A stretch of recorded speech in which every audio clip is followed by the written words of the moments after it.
Hello and welcome to Where Do We Begin? I'm Brooke Stratton, I'm a long jumper and I'll be representing Australia at the Tokyo 2021 Olympic Games.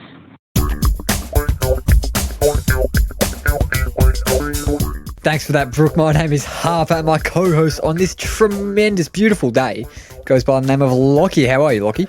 Yeah, I'm good, thanks, Harps. I don't know if I'd go with tremendous day, seeing as it's currently night and the sun has gone away. But look, apart from that and that slight irritation that you just said that, I'm good, thanks, mate. How are you? I'm going very well. I think we actually started doing these intros in the morning. It's about our 21st take, I reckon. But I'm really looking forward to getting to this episode. Tell us a little bit about our guest, mate. Oh, Brooke is just amazing. You know, she's the current long jump record in Australia.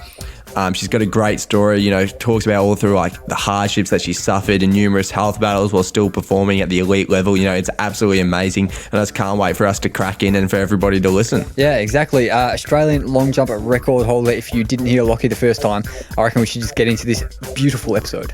Let's dive in.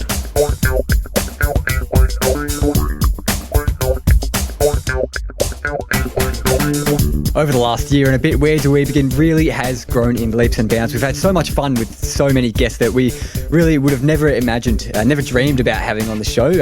Kept on expanding our horizons, especially in this Olympics series. And this guest really is one that we're truly proud and excited to be bringing to you. She's a long jumper, Australia's best ever, actually, who'll be heading to Tokyo very, very soon. I'm looking forward to getting into this one. So without further ado, Brooke Stratton, welcome to Where Do We Begin? Thank you. Thanks for having me.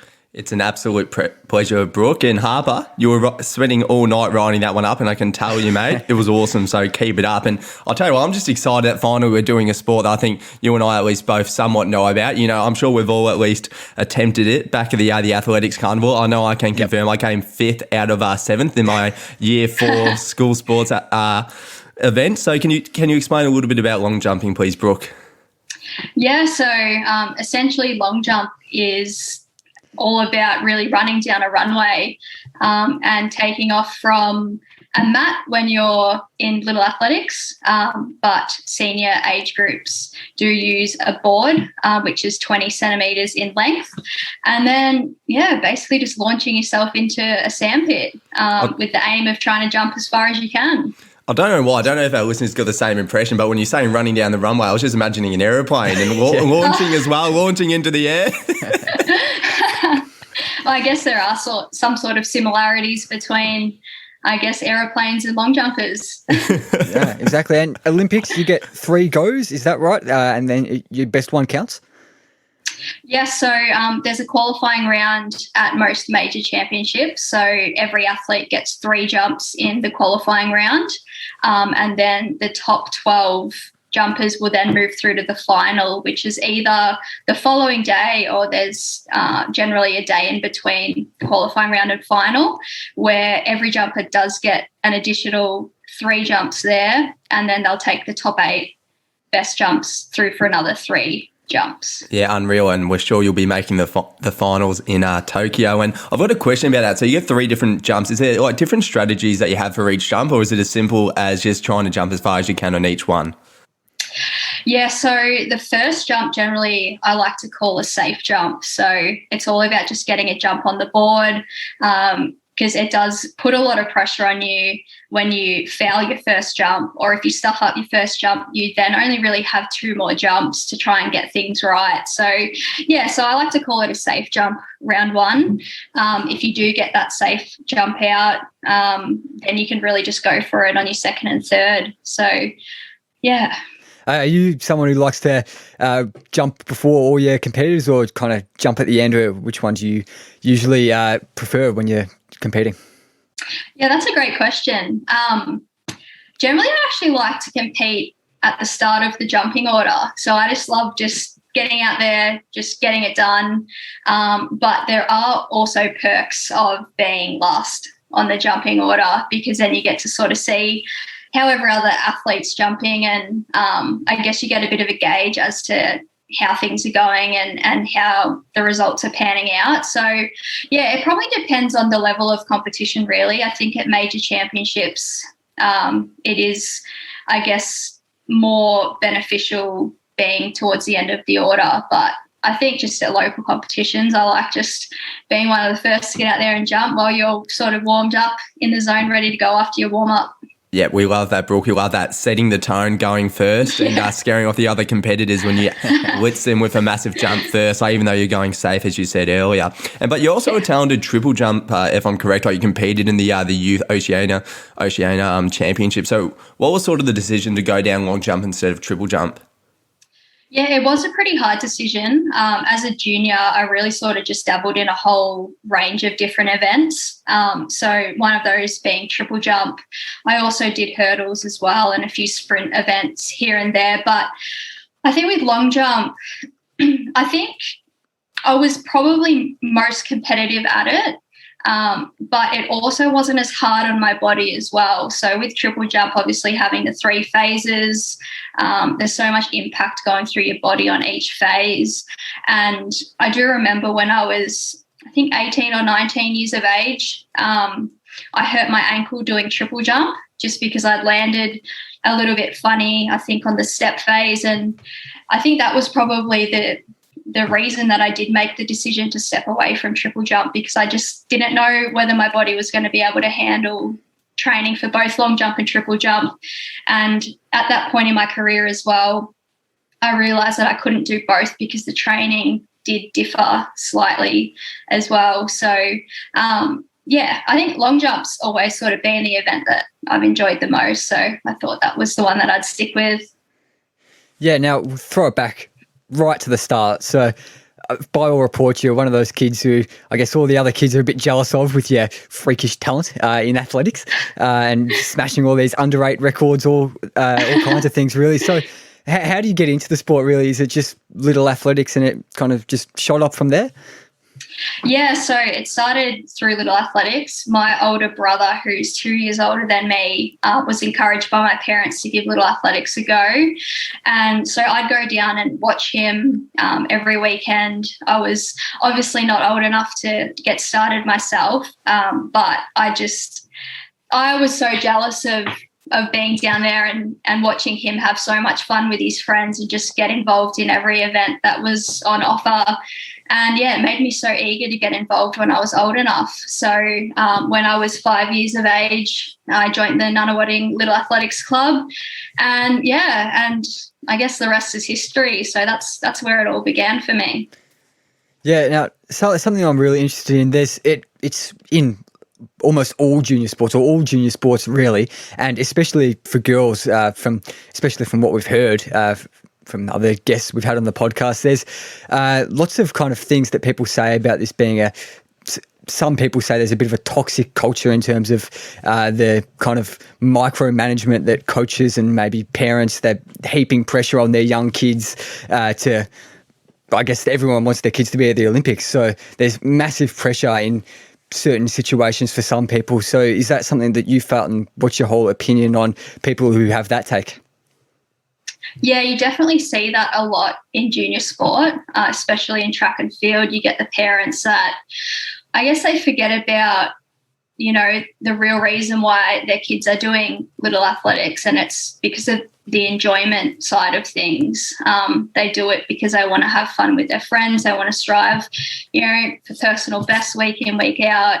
And I think some parents just really try and suck the fun out of their kids' sport because they take it way too seriously. And I think, when, kids are so young, it really should be, just let them go out there, enjoy themselves, no pressure. But, some parents just expect their kids to be, Olympians from such a young age. They expect them to be, breaking records and training super hard when they're so young. And I think, so many athletes don't make it to the senior levels because their junior sport's been ruined by their parents. So for me, I was super lucky that my parents were pretty much the complete opposite. They allowed me and my 3 other siblings just to do what we wanted to do. They let us enjoy it. We all, trained together as a family, and it was just super fun. And I think that's part of the reason why I'm still doing it to this day. Yeah, unreal. And I think, parents are notorious for having such high expectations. And you're involved in junior sport coaching now, aren't you? And you're an ambassador for Sports School Victoria. Is that? Yeah. Yeah. So I guess is that something that you'll sort of try to take on board when you've been coaching, and that trying to manage parents' expectations and trying to make the environment as fun as possible? Yeah, exactly. That's what it's all about. I think, you can't emphasize the fact that sport should it should be all about enjoyment from a young age. And that's something that I try and incorporate within my training when I am coaching younger athletes, make it fun for them, make them want to come back week in, week out, because if they're not enjoying it, if they're experiencing pressure from parents or coaches, they're not going to want to return. And I think, it's so important to try and get athletes or kids in it for the long run, because, they're the future of our sport and we need them, in the years to come. Yeah, and you are coached by your dad. You have been all the way through, I believe. What's that like? Because it must be quite strange. I guess you haven't really known anything else, but it must be quite strange being in this high-pressure, cutthroat professional environment with one of your closest family members who you've known all your life. So what's that like? Yeah, it works really well for both of us. So he basically took me on as my coach when I was maybe 10 or 11 years of age. I spent a little bit of time working with some coaches just at my local little athletics club. But it wasn't until my dad started coaching me, I guess I was old enough to start taking things a little bit more seriously. It was all about having fun. My squad basically involved myself and my siblings, really. So we'd all just go down to training and, we'd go down and kick the footy and, just take a ball down there. And it was just so much fun. And, and I think the reason why it's worked so well for both of us is because my dad knows me so well as both a person and an athlete. He knows, the struggles that I've had to overcome, and he's sort of been there behind closed doors to see, the hardships and everything that goes on, I guess, in the background. So he, was able to modify my training and make, slight changes if need be over the years. He still does to this day as well. I think that's part of the reason why, as I said, I'm still doing it, because, although I'm getting a bit older and the body's starting to break down a little bit, I'm still enjoying what I do. And I guess, I couldn't see myself doing anything else. And if it ain't broke, why fix it? Because it's obvious that you're obviously doing quite well. You're off to the Olympics in a couple of weeks' time. And I'd just love to know, your dad, did he have an athletics background before he started coaching you? Or did he have a sporting background? So he didn't have a background in athletics, but he did play football and cricket himself. From what I have heard, he was a bit of a legend. So he was always involved in sport, as was my mum. And I guess that's why us kids, followed the same passions as what they did. But yeah, he's basically learned everything he knows to this day about long jump and athletics along the way. He's had some pretty fantastic mentors. So it's been really cool. Is he coaching you full time, or has he got something on the side? No, so he actually works full time. So it does get quite challenging for him being able to, I guess, have the time to be able to put into myself as an athlete and the rest of our squad as well, on top of his full-time work hours. But yeah, we make it work, and we've got a pretty good schedule at the moment, which allows him to be able to get his work done and him to be able to get down to training as well and be there for me, and also be able to travel the world with me in a non-COVID time. Yeah, it's awesome that he's managed to balance that. And something that I've really enjoyed speaking to elite athletes is finding out their training methods, because obviously long jump's completely different from the sports that a lot of us sort of did growing up. So I guess, what do you do to be able to achieve and perform at the elite level? Yeah, so with long jump, it involves a lot of strength work, a lot of speed, and power training as well. So yeah, so it's a pretty, I guess, fun sport to be involved in because there is a heap of variety in training. So I'll spend 2 days a week in the gym, and I'll do 1 jump session, a plyometric session, and 2 speed sessions. So it's kind of, yeah, as I said, there's a lot of variety there, and I love what I do. I love, waking up every day and being able to I guess, train hard and strive to better myself day in, day out. What does the kind of perfectly built long jumping athlete look like? Obviously, it's a jumping sport, so pretty strong in the legs, I'd imagine. What's the kind of height that's ideal, and is there a typical build that's really ideal for a long jumper? Yeah, I don't know if there is an ideal build because long jumpers come in so many different shapes and sizes. I guess for me, I'm probably one of the shorter long jumpers, being 165 centimetres tall. You can get some quite tall long jumpers as well that, I guess, are super strong and powerful as well. But, yeah, I think for me, I would probably like to have been a little bit taller, had a little bit more length in the legs. But, yeah, it's I guess there's a mixed bag of different physiques. But, yeah, obviously have to be extremely strong and powerful in the legs and also have a strong core as well to be able to withstand that force on impact. Sorry, the impact on takeoff. Can't even speak today. It's all good. You're smashing it. And I guess when researching as part of this interview, I saw a really interesting article in that as part of your preparation, you've been training in heat chambers to prepare for the humidity in Tokyo. Could you talk a little bit about that? Because I've been to Japan once and it was in February, so I guess the heat wasn't really something on my mind then. Yeah, so I actually haven't been to Japan, I guess, during their summer. But from what I've heard, it's going to be extremely humid and hot in Tokyo whilst the Olympics are on. So, yeah, so I've been doing a little bit of heat chamber work at the Victorian Institute of Sport, where I've been training more so just riding a bike or walking on a treadmill because you can't necessarily go and do long jump in a heat chamber. So just trying to acclimatise to those really hot, humid environments before I head over to Tokyo. But I think being a long jumper, it's probably not so important to, I guess, train in those warmer, hotter environments because it's not as if we're going out and we're running a marathon in that real hot weather. We can rest and find shade in between jumps. We can, use cooling strategies to cool ourselves down between jumps.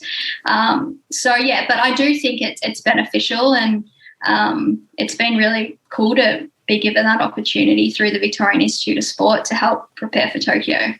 Yeah, that's just awesome, and something that I'm super interested in kind of all sports, I guess. So you constantly see like who has the world record or the Australian record or whatever kind of record at a certain time. But obviously you train way more than you're in competition. So does it ever happen that you actually break your own personal best or break some kind of record in training, but it's just not official, so it's not an official record?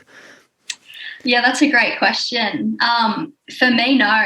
Like, in training, I actually don't jump off a full run-up in training really ever. So it's something that only really occurs, very, very, I guess, probably just before a competition if I haven't competed yet. So first comp for the season, maybe I'll come off a full run-up in training, but it's something that, I don't really do very often. So, and when I do jump off a full run-up in training, normally I'm well below my best. And I don't know if it's because, the adrenaline of being out there competing. It does sort of lift you up a little bit, having atmosphere around you. Whereas in training, it's kind of just like, you're jumping against yourself. You probably don't have that, I guess, that little bit of extra hype. But also, I guess in training, I wouldn't completely taper to jump in training. Like generally, I've had a gym session prior or a hard running session the day before, so I wouldn't necessarily have fresh legs for my jump sessions in training. So that could potentially be the reason. But I think, long jump, there's so much impact that goes through your body on takeoff, especially from a full run up when you have more speed behind you. So I think, especially, I guess, at this point in my career, it's about trying to protect my body and just save those full run-up jumps for competition. And you do have all these people that their job is to protect your body and get the best out of you. You've got this big team around you like any individual athlete at the highest level does. And something that is very different to the typical team sport environment is that it's all based around you, all based around getting the best out of you. So what's that like, kind of having everyone's, I guess, their jobs and hinging on your performance and how you go in competition? Yeah. I'm obviously super grateful for the team that I've got around me. Athletics is quite an individual and lonely sport. It's not like we have our teammates that we can rely on and we can, grasp motivation from.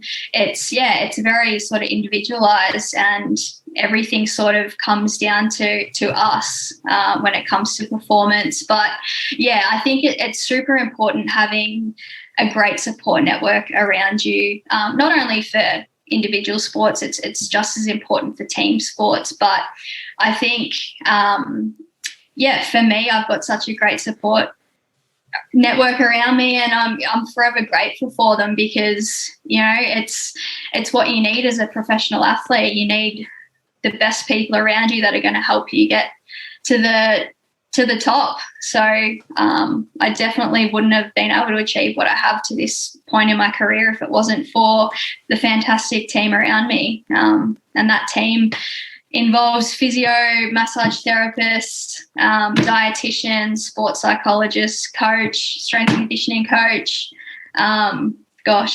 You name it.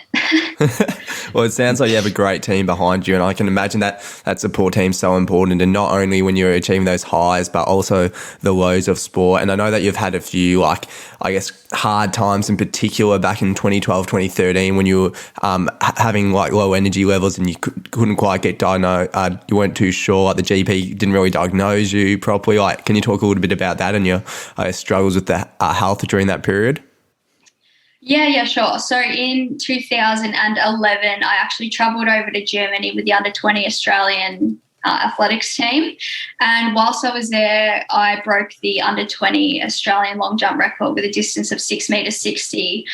And that distance was only 5 centimetres off the qualifying standard for the London Olympics, which was the following year in 2012. So I was almost at the cusp of qualifying for the Olympics. 5 centimetres, it doesn't sound like much in long jump. So, within that 1 year period, that's all I really had to improve. So I definitely thought it was possible until I started feeling really unwell sort of through the remainder of 2011, was really struggling to get out of bed of a morning. Energy levels were really low. I was not myself at all. Really struggled with motivation because I was feeling so unwell all the time. My performances were plateauing. This sort of went all through 2012 as well. So I wasn't actually able to compete to the best of my ability and to my potential. And that resulted in me missing out on the Olympic team, which I was gutted about. But I guess there was obviously reason behind that. And basically all through 2012, I was just extremely frustrated because I didn't know why I was feeling so unwell. I'd go to the doctors. I was there on numerous occasions just asking what is going on with my body, like, can you give me some answers? I'd have blood test after blood test, and the only real thing that would come back was that I had low iron and like low vitamin D and vitamin B12. And I sort of thought that, okay, well, maybe this is why I'm feeling tired all the time. Like, maybe this is the reason. But I was also getting like some gut issues as well, and knew that it was something more than that. So it wasn't until actually May 2013 I was sent off to see a gastroenterologist, who then sent me off to get a gastroscopy, which then showed that I had some damage to my small intestine villi, meaning that I was diagnosed with celiac disease. So yeah, it was a testing time.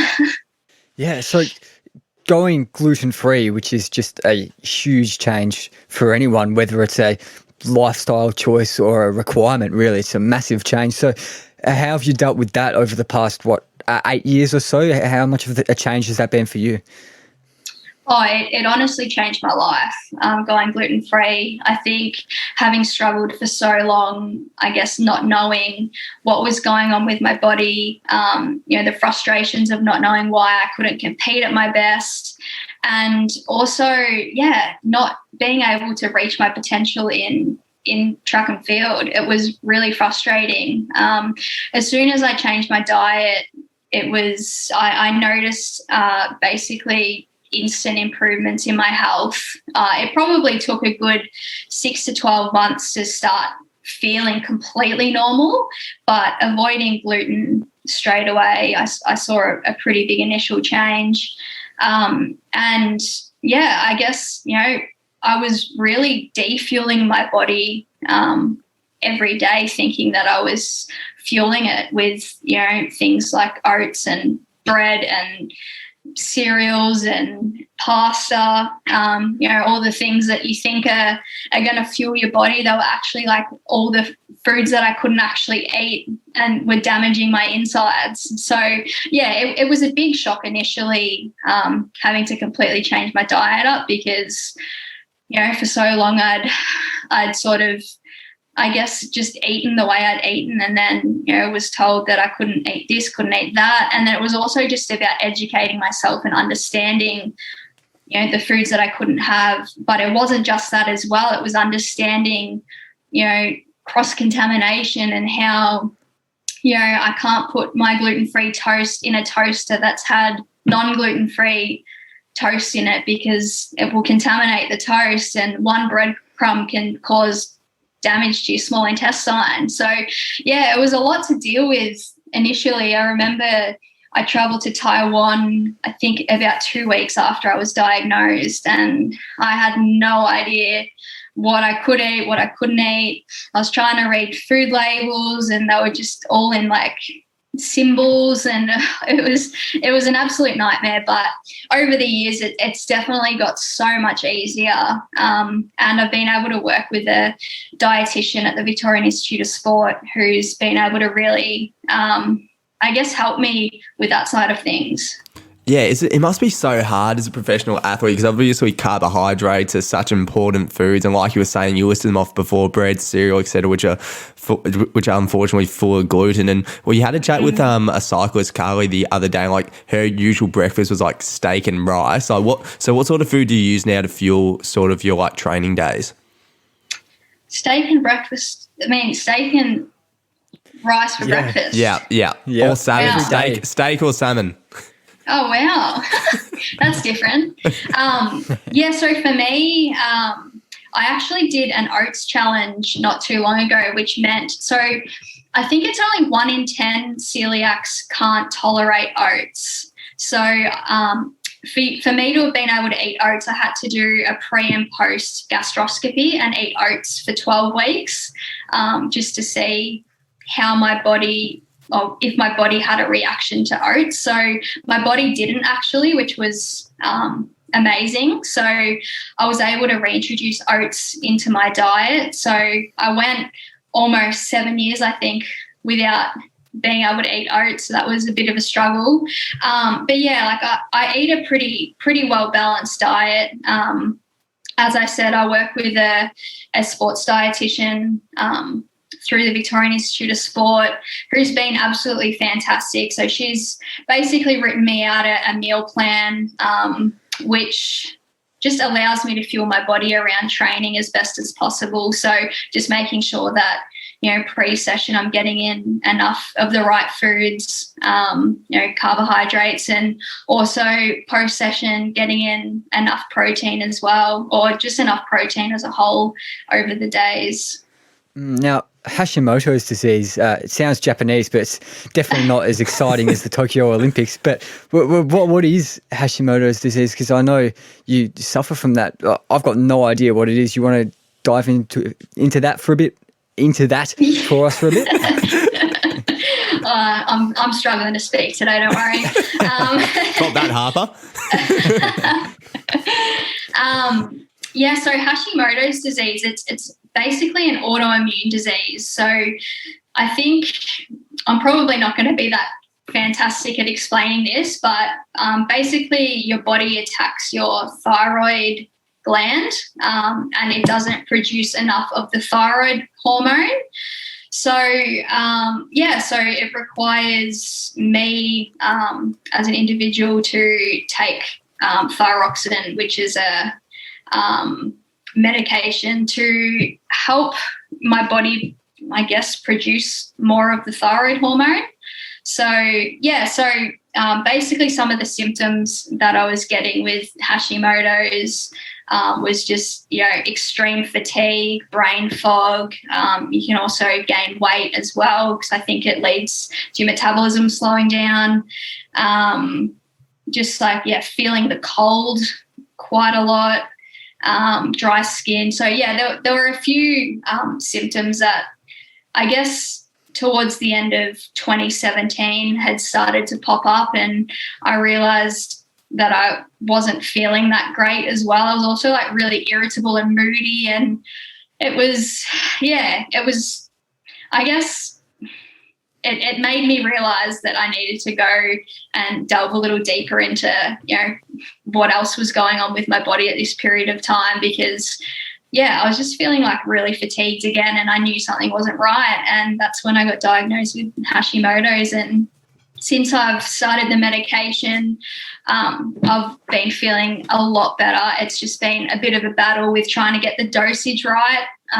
So over the last, I guess, 4 or so years, it's just been about, I've had numerous blood tests, or very frequent blood tests, I should say, just to make sure that everything's all good, especially around major championships and during the athletic season, because that's when I need to be feeling my best. Yeah, wow, it's amazing with all these health complications you're still able to achieve at the highest level. And I guess I'll catch us up to speed. So now, it's 2013, you've been diagnosed as a celiac, you've managed that, you've got the nutrition right, you're not having steak and rice for breakfast, but you're smashing it, you're smashing it. And now, so it comes up, you've made the Commonwealth Games team in Glasgow, must be feeling sky high, but then unfortunately, do you want to fill in the rest? Yeah, so I literally had just got my health back on track. I was feeling myself again. I hadn't jumped a PB in the sandpit since, I think it was 2011. So it had been such a long time. Qualified for the Commonwealth Games, jumped a PB of 6.70 meters, absolutely over the moon. So this was in April 2014. And in May, I was doing a deadlift in the gym, and obviously I probably wasn't lifting with fantastic technique. The weight was probably a bit too heavy for me in reality. But felt a little niggle in my back and just basically decided to ignore it for a while because I had the Commonwealth Games only a couple of months away.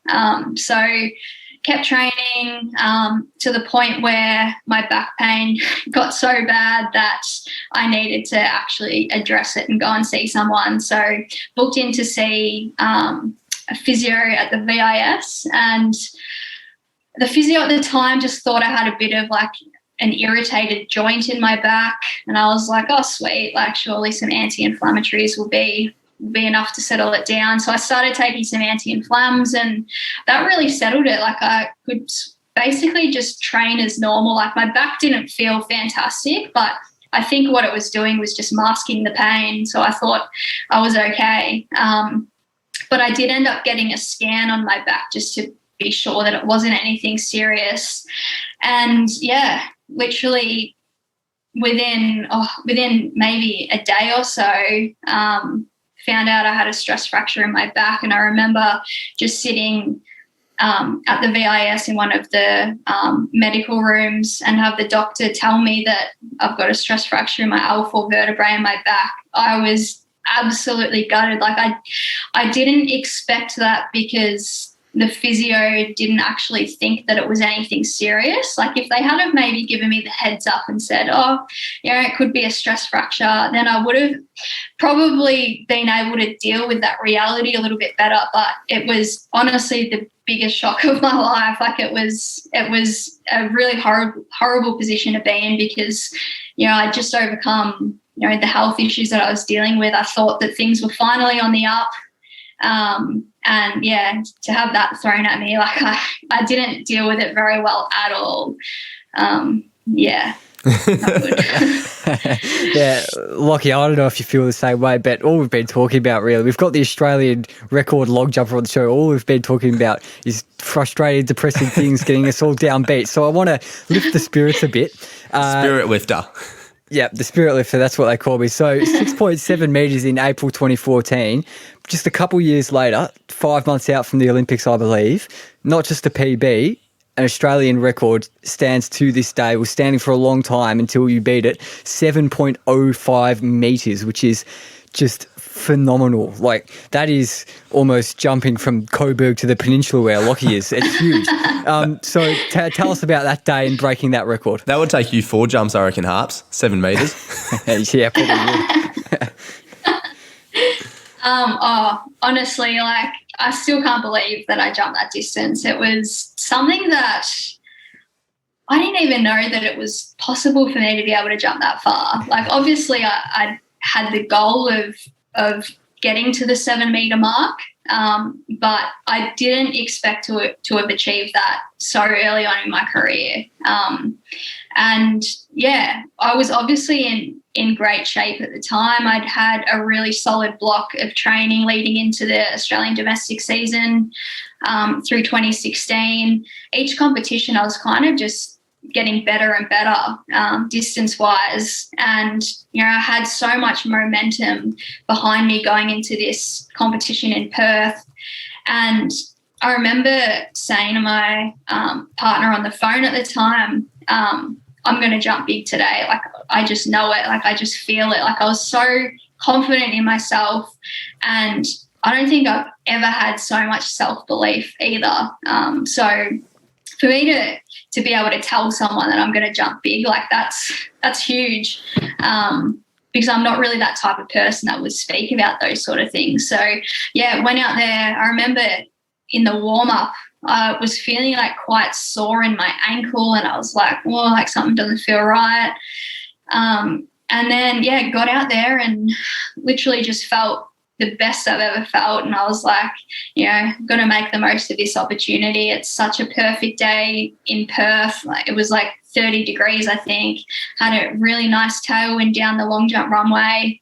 I remember my first jump of the competition was like, it was such an average jump. And like, I remember hopping out of the pit and I was like, oh, like, that wasn't great. And I think it was like 674 or something like that. And I was like, my God, like, if I just jumped 674 feeling like that, like, if I could get one right, like, who knows how far I'm going to jump. And then, yeah, round 2 just came out and jumped 705. And I knew after I'd hopped out of the pit that it was going to be something big, but I still didn't expect it to be over 7 metres. So I just burst into tears. I remember going up to the stand and giving my dad a hug, and I was just absolutely over the moon and just in shock. It was just crazy.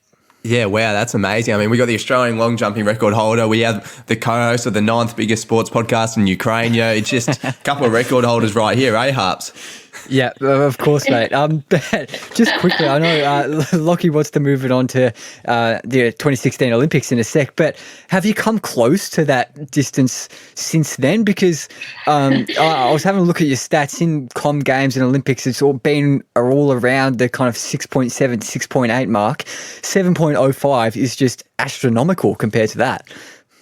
Yeah, depressingly enough, I haven't came as close to it as I would have hoped. I think my closest jump to that 7.05 since has been 6.88, which I did, I think it was 2 weeks prior to Com Games in 2018.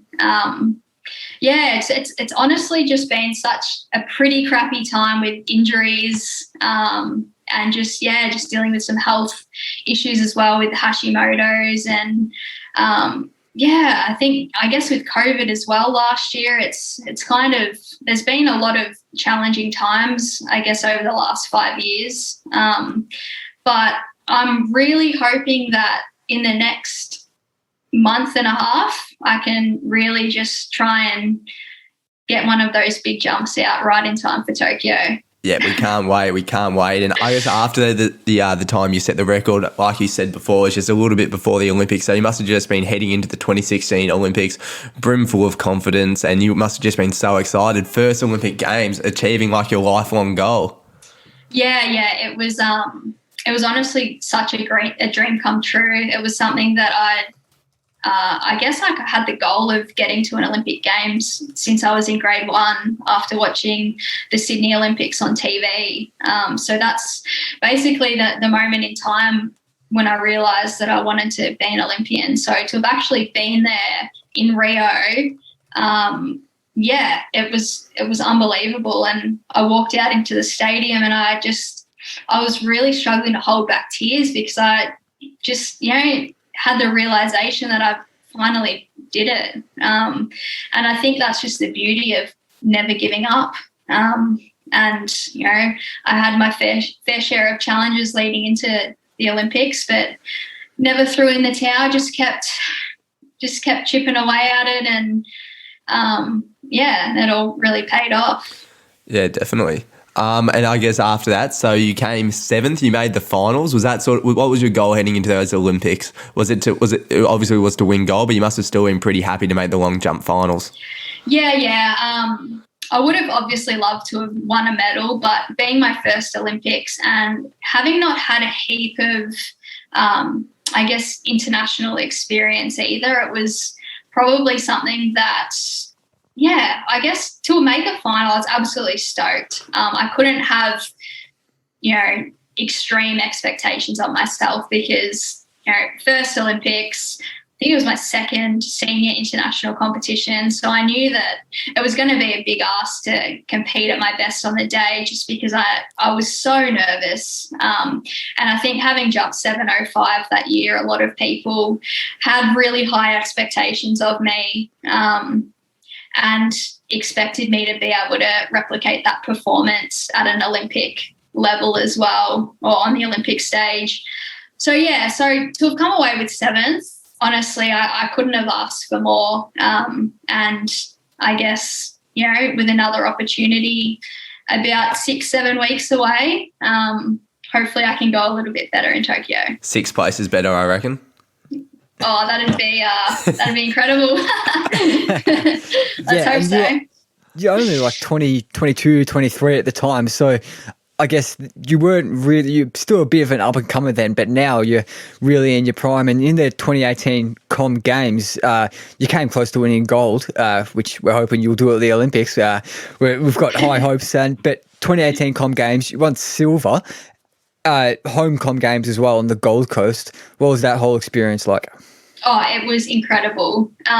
Definitely the best few weeks of my life. I honestly can't even put into words how special it was to have won that silver medal with a home crowd, with all my, closest friends and family in the crowd supporting, being able to share that experience the whole of Australia, really. It's not too often in Australia we get big crowds at athletics competitions. So, yes, to have had a home games with a full crowd, it was definitely not like anything else we've ever experienced here. So, yeah, it was honestly such an incredible experience, and it's just a shame that if the Olympics come to Brisbane, which I think they're going to announce hopefully soon, 2032. I'll probably be a little bit old for those Olympics, which is really unfortunate. But yeah, there's nothing like a home game. So grateful to have been given that opportunity. And I guess, yeah, and how do you feel heading into the 2021 Olympics? And I guess what your form, like, are you happy that, like, has it worked in your favour that the games have been delayed, or has it been a bit detrimental to you in that you were prepared to be absolutely unleashed in Tokyo in July last year? I actually think that it's been a bit of a blessing in disguise having the extra year for me. After the World Champs in Doha in 2019, I was really struggling with my Hashimoto's. I couldn't quite get my dosage right. I think I was a little bit burnt out as well, both physically and mentally. So I had to take a pretty decent break away from the sport and away from training towards the end of 2019. And it kind of meant that I was playing catch up a little bit all through 2020. During the domestic season last year, I wasn't quite jumping the distances that I knew I was capable of. So I just don't know if I was quite in the shape that I was this year. So to have had that extra year, being able to put in a real solid foundation all through 2020, just be at home, get some solid training done, not have, I guess, the interruption of competitions and having to sort of taper for competition blocks. It was just months and months and months of good training. And I was also able just to stay, really focused and put a lot of time and effort into things like my recovery and diet whilst just being here at home, because a lot of my career have been, I guess, living out of a suitcase, spending a lot of time overseas. So it was nice just to be able to be at home, just focus 100% on training, enjoy a little bit more downtime than normal. But it's just been a little bit unfortunate this year because I've had some knee injuries that have made it really difficult to get, I guess, the specific long jump training in that I've needed to get in. So all through the domestic season, I was dealing with some issues with the joint capsules at the back of both my knees, which meant that I couldn't really do a heap of high-intensity running.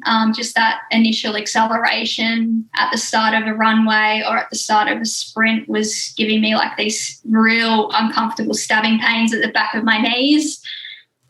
So my training was like really modified for a good 4 months. And I guess, I've just sort of been trying to make my way back into full training over the last, I guess, 6-7 weeks since nationals. So things are definitely moving in the right direction. I guess we've only got 7 weeks, 6.5 weeks until the athletics kicks off in Tokyo. So just going to have to really make the most of the next month and a half, and I'm sure I can get to Tokyo in pretty good shape. That pre-COVID break that you just mentioned earlier, due to your health issues, I'm not sure how long that was. It would be interesting to know that. And as well, especially kind of resetting after that break, well, what's your goal going into these Olympics? Are you aiming for a medal? Obviously, gold is like a dream, but what are you really aiming for? Yeah, I would obviously love to bring home a medal of any colour. Gold would obviously be nice, but to bring home a silver or a bronze would be, it'd be an absolute dream. Having placed 7th in Rio 5 years ago now, it's definitely not out of the question. There's so many women jumping huge distances at the moment in women's long jump. So it's going to be a really tough ask. But, I've proved that I can jump over 7 meters before. I've just got to be able to do it on the day. And if I could do that, anything's possible. Just quickly, how long was the break that you had? Was it a few months or? Oh, so it was about 4 weeks. So To me, it's a long break. Yeah.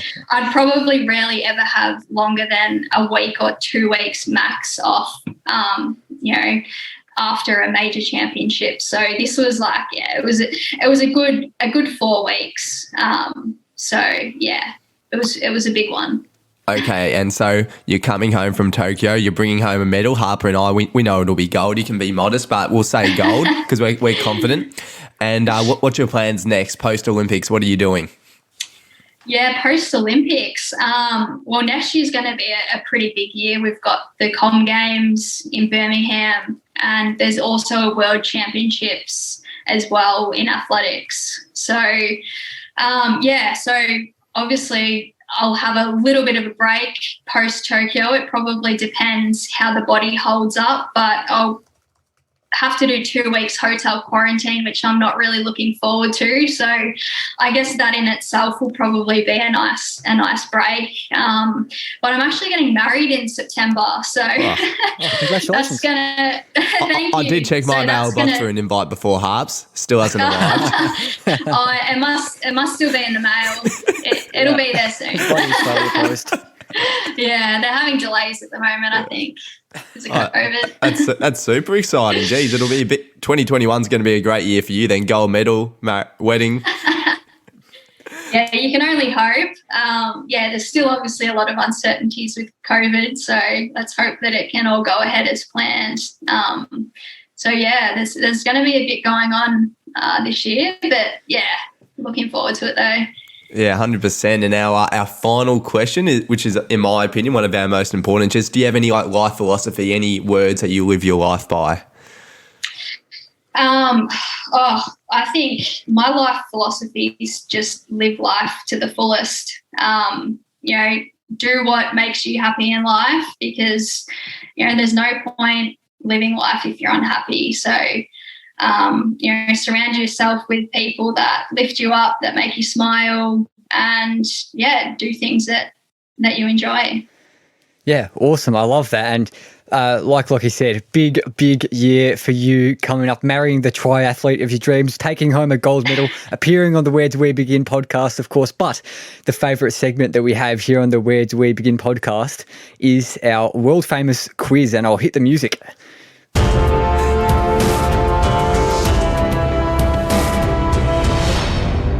That was smooth. Okay. No technical glitches there.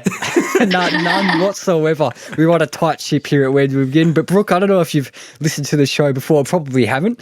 All of our other guests are anything to judge by. But our final segment on the show is the quiz. So I'm going to pit you against Lockie. I've got 5 questions, all with some loose connection to you and your career. And it gets pretty weird and wacky. So I'm pitting you against each other. Your name is your buzzer, so just buzzing with Lockie or Brooke. And we'll start with question 1. Do you ready to go, guys? Am I buzzing with Brooke? Gosh. Is that my buzzer? Sorry, I just got confused. Well, it'd be a bit weird, but go with Lockie, I reckon, is a safe option. Anyway, we'll start with question 1.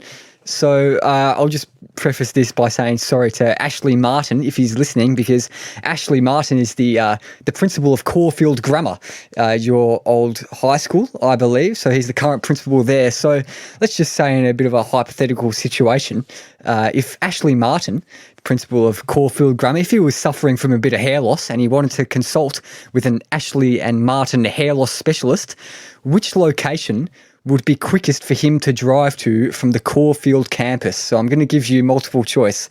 So is it A, the Dandenong Ashley and Martin Centre, B, the Gladstone Park Ashley and Martin Centre, C, the Melbourne CBD Ashley and Martin Centre, or D, the South Melbourne Ashley and Martin Centre? Brooke. I have a feeling it might be D. D, South Melbourne, is 11 minutes, and it is absolutely correct. Oh, that's the one I was going to go. Very good stuff. Great stuff. Nice work. Just got in. Just gone in 17 minutes to the Melbourne CBD. Ashley and Martin for old Ashley Martin, the principal of Caulfield Grammar there. But anyway, we'll move to question 2. And of course, I forgot to say the quiz is sponsored by our Buy Me a Coffee page, which is buymeacoffee.com/where do we begin if you want to help us out there. But we'll move on to question 2. So I believe it's your birthday, the 12th of July. Is that right? Yes, correct. Happy birthday. Okay, so yeah, happy birthday for the 12th of July. Thank you. Almost You're a month just early. under a month out. So on the 12th of July, just a few years ago in 1902, Australian Parliament passed what monumental law, becoming only the second country in the world to do so? Which year? 1902. Lockie, was that wasn't when we became buddy, you know that was 1901. Wait. Brooke can go. You're the guy who's got to give me the answer. Okay, Brooke. I have no idea. Lockie, you go for it. Second country in the world. It's a huge thing. It was a huge thing. Still is a huge thing, really. Are you talking about when Australia became a federation? Is that what you're talking about? Federation. I am I've got no. Not talking about that, so that is incorrect. Brooke, do you want to just take a stab in the dark at this one? I don't even know where to begin. That's the name of the podcast, so very nice there. Where do we begin with this answer? Do you just want to have a wild stab, or should I move on to question 3? I don't even know what to have a wild stab about. Yeah, because Federation was 1901, so I just... 1902. In 1902. I'll tell you the answer. You don't seem very hopeful. Australia became the second country in the world after New Zealand. Wait. Was it to allow women to vote? Was that it? Lockie, I believe you've already given an answer. I know, but I'm just wondering if I got it right. I can't give you the point, but that is absolutely correct. I think he deserves the point. I think he deserves the point. We run a very strict operation with the rules here at the Where Do We Begin quiz, so I won't give him the point, and I always like giving our guests the win anyway, so give a bit of advantage to you, Brooke. You like it? You like it because... Yeah, Harper likes it because it doesn't happen too often. I always win, I reckon. Yeah, he's on a pretty good run. Anyway, question 3, Brooke's still 1-0 up. So this is the closest to the pin question. So another thing that happened on the 12th of July, in 2018, actually, a man by the name of Sridhar Chilal cut his left hand's fingernails. And they weren't just any left hand fingernails. It was the first time those fingernails had been trimmed for 66 years. And he held a world record for the longest fingernails on a single hand. So closest to the pin. What was the combined length of his fingernails on his left hand?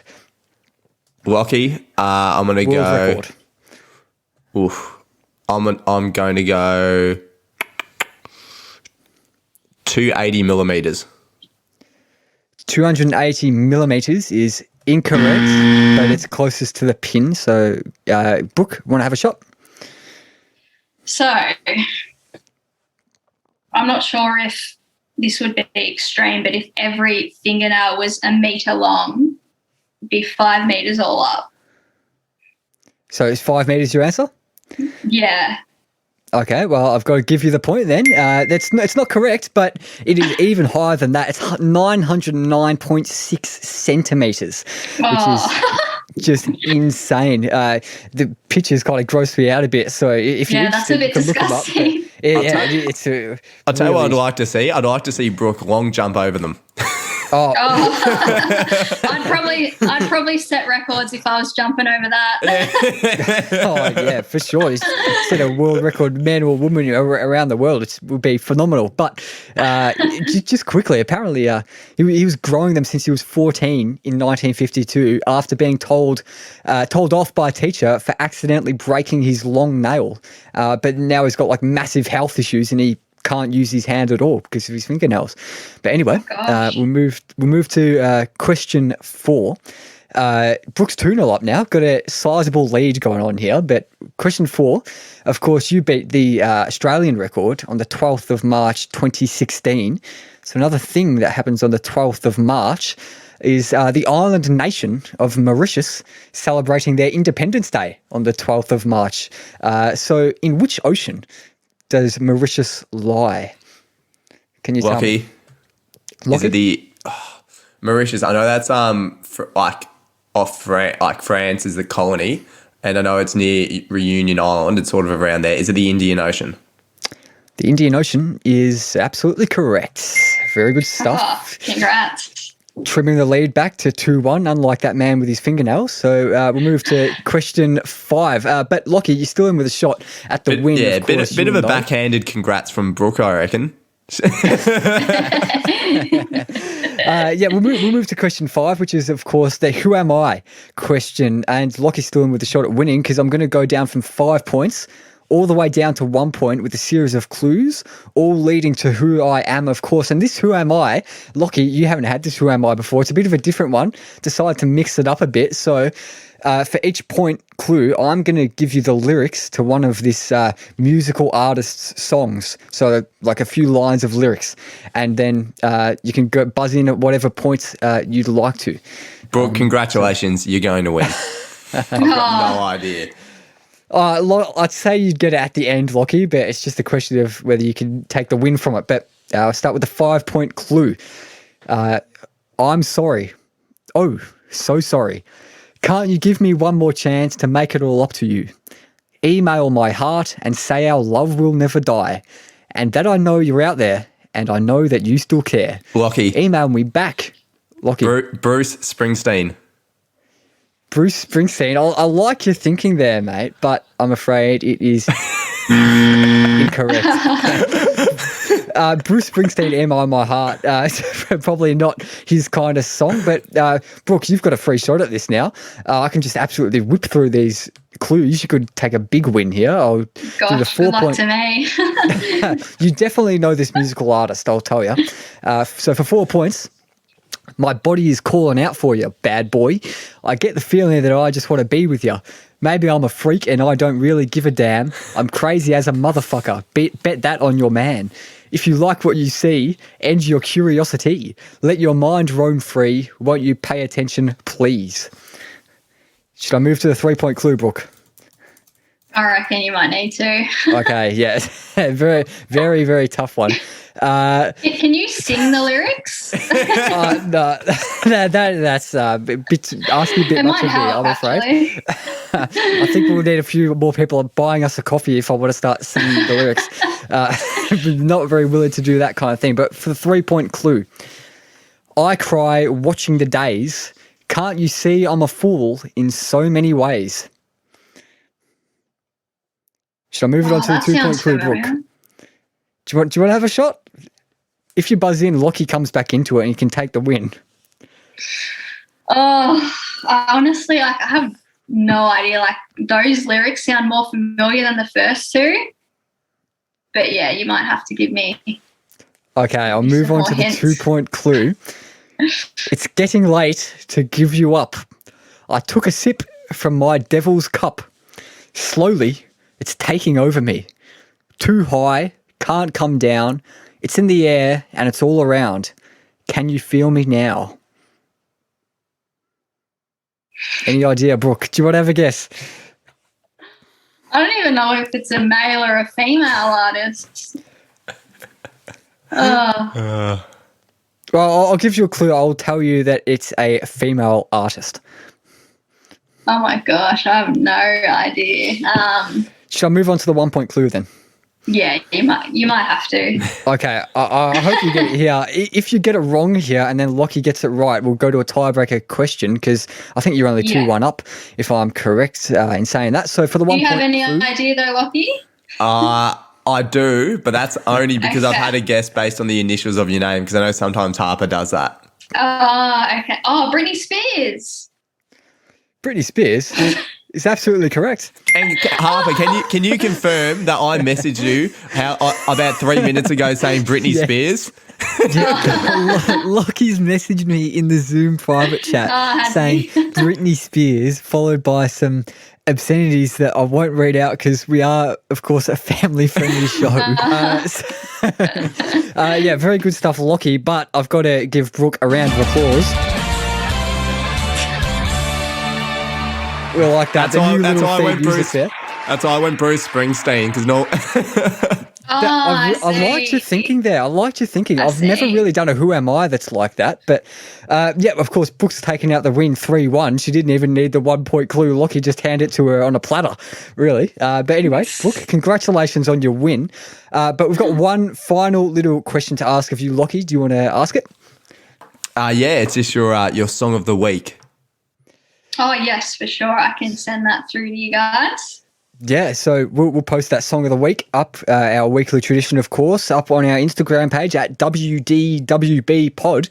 Apart from that, Lockie, you got anything else for Brooke before we let her go? Just like to thank you so much, Brooke. You were an awesome quiz competitor. It was an absolute pleasure going to the gladiatorial battles that they are. They're very intense, and congratulations on the win and good luck at the Olympics. Can't wait to see you win gold. Thanks, Lockie. Thanks so much, guys.